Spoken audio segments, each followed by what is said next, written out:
One of the biggest things you can do for your future self is save for your retirement. In this video, we're going to explain how you can do this effectively and what your different options are. We will touch on individual retirement accounts, also known as IRAs, the difference between traditional and Roth IRAs, how to contribute to these accounts, and highlight the importance of how it is to start early. Without further ado, let's see what Shannon and Hosey have to say. Hosey, you're employed next year. Yes, I am, Shannon. Are you going to get a 401k from your employer? No, the Navy offers a Roth IRA, which is another form of savings plan for retirement. What does Roth mean? I don't know. It's a good savings plan, though. So a Roth IRA... Yes, actually. Wait, do you know this? A Roth IRA is advantageous if you anticipate being in a higher tax bracket down the road. Yes, why is that? Because it's tax deferred. You take the taxes at the beginning. Actually, that's not tax deferred. You take tax at the beginning rather than at the end. So that way you take the hit when you're in a lower income bracket rather than later on when I'm making bank. He knows what's up.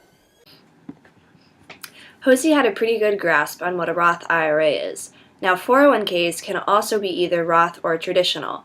A traditional 401k is funded with pre-tax contributions. Putting part of your income into a 401k lowers the amount of taxable income you have each pay period. However, when you retire and start to make withdrawals from your 401k, it is taxed based on your current tax bracket. So Roth 401k is helpful for young adults because the contributions you make are post-tax, and you're probably in a lower tax bracket than you will be when you're older. When you begin to withdraw in retirement, you won't have to pay any taxes. Now, it is possible to split your retirement contributions between a Roth and a traditional 401k, so make sure to ask your employers what options are available. Eileen, thank you so much for agreeing to give advice to the class. So you're a senior here at Duke, and you're about to graduate.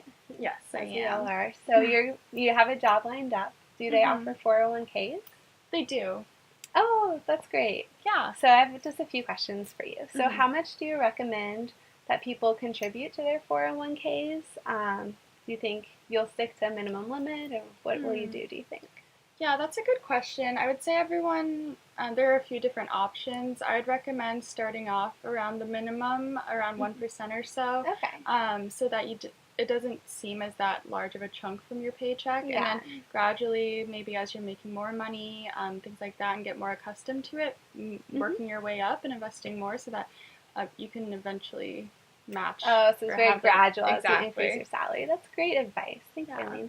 And then, so my last question for you is, what do you suggest people do with their 401ks if you change employers?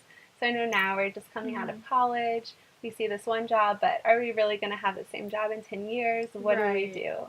That's a good question. I would say you would have a few options. You could either roll over into your money into a traditional IRA. Oh, okay. Or move it into your new employer's plan.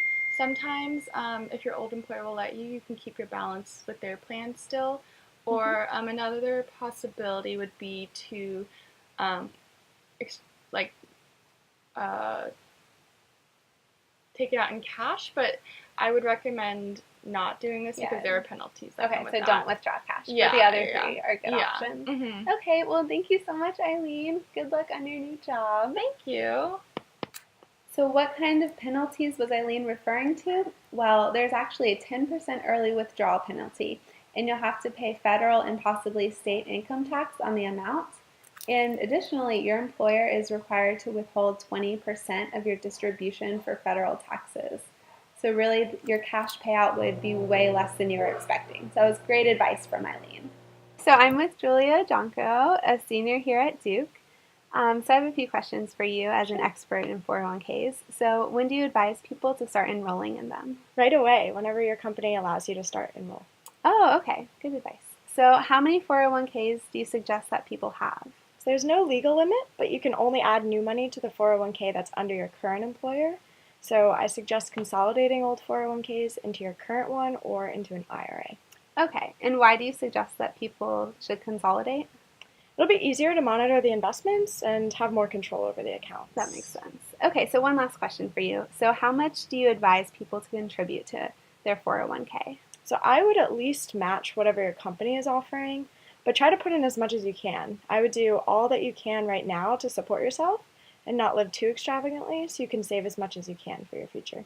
Okay, great. Thank you, Julia. Sure. So Julia gave some great advice. Just to clarify her last recommendation, I agree with putting in as much as you can, and the IRS actually sets a maximum amount that you can contribute to a 401k plan in any given year. So in 2014, it was $17,500, and this year it's $18,000. So you can shoot for the moon and put in as much as you can, but there is a maximum. To wrap up what we've learned here, remember that a 401k is a retirement savings plan sponsored by an employer in order to allow workers to save and invest a portion of their paycheck before taxes are collected. You should enroll in a 401k as soon as your employer allows you to in order to start putting money towards your future. And when choosing a plan, you should ask, do I want my taxes now or later? And try to take the tax deduction when you think your taxes are going to be the highest. Remember, the two different 401k plans are traditional and Roth. In the traditional 401k, contributions are made before taxes, and you pay taxes on the money you withdraw from your traditional 401k in retirement. In a Roth 401k, contributions are made after taxes, but you generally don't have to pay taxes when you withdraw from your account. If you find yourself switching employers, you can transfer the balance to your new employer's plan, or roll over your money into a traditional IRA. Also, try to consolidate old 401ks to the one from your current employer. It will make things easier to track and manage. Lastly, when contributing to your 401k, make it a goal to match your employer's contribution. If you can contribute more than that, then do so. The more you save now, means the more you have in the future.